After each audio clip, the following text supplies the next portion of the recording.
ఆదిలాబాద్ జిల్లాలో ఖరీఫ్ సీజన్ రుణ ప్రణాళిక రైతుల పాలిట శాపంగా మారుతోంది. రాష్ట్ర ప్రభుత్వం గతేడాది 2,880 కోట్ల రూపాయలు కేటాయిస్తే అందులో రైతులకు అందింది 1,900 కోట్లే.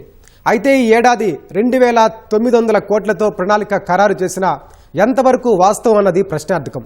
వెరసే బ్యాంకర్లు ఇచ్చిందే ప్రసాదం అనే పరిస్థితికి వచ్చింది. ఫలితంగా అన్నదాతలు వడ్డీ వ్యాపారులను ఆశ్రయించాల్సి వస్తోంది.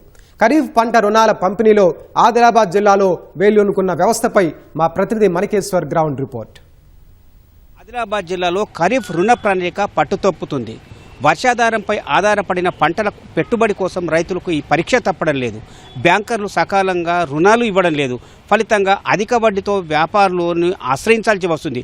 గత సంవత్సరం బ్యాంకర్లు నిర్ణయించిన ప్రకారం అయితే 2,828 కోట్ల పంట రుణాలు అందించాల్సి ఉంది. కానీ ఇందులో దాదాపు 1,800 నుంచి 1,900 కోట్ల వరకే రుణాలు ఇచ్చినట్లు ఎల్డీఎం నివేదిక వెల్లడిస్తుంది. అంటే 1,100 కోట్లు లోటుగా బ్యాంకర్లు రుణం ఇచ్చినట్టుగా వెల్లడవుతుంది. ఫలితంగా ఈ రుణం కోసము రైతులు ప్రైవేట్ వ్యాపారాల నుంచి ఆశ్రయించాల్సి వచ్చింది. అంటే ఉమ్మడి ఆదిలాబాద్ జిల్లాను లేదా ఆదిలాబాద్ జిల్లాను పరిగణలోకి తీసుకుంటే మిగతా ప్రాంతాల కంటే ఇక్కడ వడ్డీ వ్యాపారం అధికంగా చలామణి అవుతుంది. ప్రతి చోట వడ్డీ వ్యాపారం ఏదో కొంత పర్సెంటేజ్తోనే ఆధారపడి ఉంటుంది. కానీ ఆదిలాబాద్ జిల్లా పరిధికి వస్తే 100కు 25 రూపాయల వడ్డీ తీసుకునే ఆనవాయితీ కొనసాగుతుంది. ఇది కేవలం జూన్ నుంచి మరొక జూన్ వరకు అంటే కూడా పొరపాటే.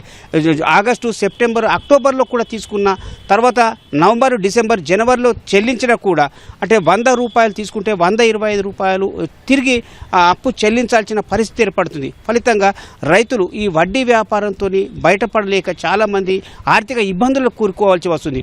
ఆదిలాబాద్ జిల్లాలో దాదాపు 5.5 లక్షల ఎకరాల్లో పంటలు సాగవుతుంటే దాదాపు 1,70,000 మంది రైతులు ఉన్నట్లుగా వ్యవసాయ శాఖ నిర్దేశించింది. స్వామినాథన్ కమిషన్ లేదా స్కేల్ ఆఫ్ కమిషన్ ప్రకారం చూసుకున్న ఎకరాకు ఎంత రుణం ఇవ్వాలా, ఎంత ఇవ్వకూడదు, ఏ బ్యాంకు ఎంత లక్ష్యము, ఎంత ఛేదించనే దానిపైన ఒక నిర్దిష్టమైన ప్రణాళిక అధికార యంత్రంలో కనిపించట్లేదు. ప్రతి సంవత్సరం ఏప్రిల్, మే లోపల ఖరీఫ్ రుణ ప్రణాళిక ఖరారు చేస్తే దానికి అనుగుణంగా రైతులకు రుణం అందిస్తే సకాలంలో విత్తనాలు, ఎరువులు, క్రిమి సంహారక మందులు కొనుక్కోవడానికి ఆస్కారం ఏర్పడుతుంది. కానీ జూన్, జూలై, ఆగస్టులో కూడా ఖరీఫ్ రుణ ప్రణాళిక ఏర్పాటు చేసే ఆనవాయితీ వస్తుంది. ఈ ఏడాది కూడా ఇప్పుడు 4-5 రోజుల కింద ఖరీఫ్ రుణ ప్రణాళిక ఖరారు చేశామని అధికార యంత్రాంగం ప్రకటిస్తుందే తప్ప ఏ రైతుకు సమాచారం లేదు. చివరికి వ్యవసాయ అధికార యంత్రాంగానికి కూడా ఖరీఫ్ రుణ ప్రణాళిక ఖరారైన విషయం వెల్లడి కావలేదు. ఫలితంగా రైతులు బ్యాంకు వైపు చుట్టూ చురిగే కన్నా ఎలాంటి షరతులు, నిబంధనలు లేకుండా కేవలం మాట వరుసకో లేదా నమ్మకం మీద ఆధారపడే ప్రైవేట్ వ్యాపారులను దగ్గరనే అప్పులు తీసుకోవడానికి ఆసక్తి చూపే ప్రయత్నం ఈ జిల్లాలో కొనసాగుతుంది.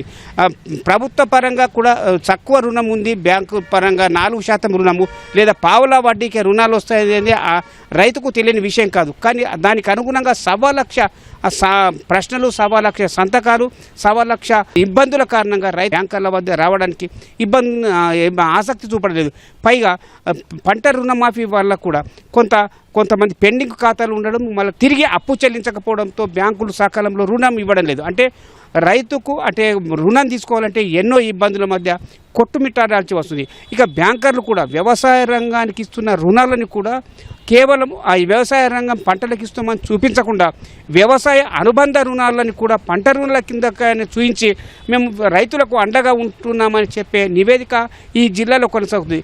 దీని అంతటినీ కూడా ఒక సమగ్రమైన అధ్యయనం చేసి ఇబ్బందులు లేకుండా చూడాల్సిన అధికార యంత్రాంగం మాత్రం పెద్దగా పట్టించుకోవడం లేదు. ఇలాంటి వ్యవస్థనంతా కొంత ప్రజాప్రతినిధులు కూడా ఒక ప్రక్షాళన దిశగా చూస్తే బ్యాంకర్లకు దిశానిర్దేశం చేసి రైతులకు సకాలంలో రుణం అందించేలా ఏర్పాటు చేస్తే కొంత మేలు జరిగేది. బ్యాంకర్లపై ప్రజాప్రతినిధుల నుంచి కానీ అధికారుల నుంచి కానీ పెద్దగా ఒత్తిడి లేకపోవడంతో ఇచ్చిన లక్ష్యం ఒకటిలాగా ఉంటుంది, తర్వాత చేరుకున్న ప్రగతి మరోలా ఉంటుంది.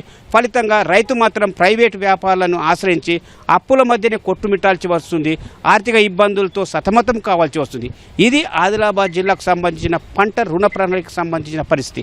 కెమెరామెన్ కిరణ్తో మణికేశ్వర్, ఈటీవీ న్యూస్, ఓటు స్టూడియో.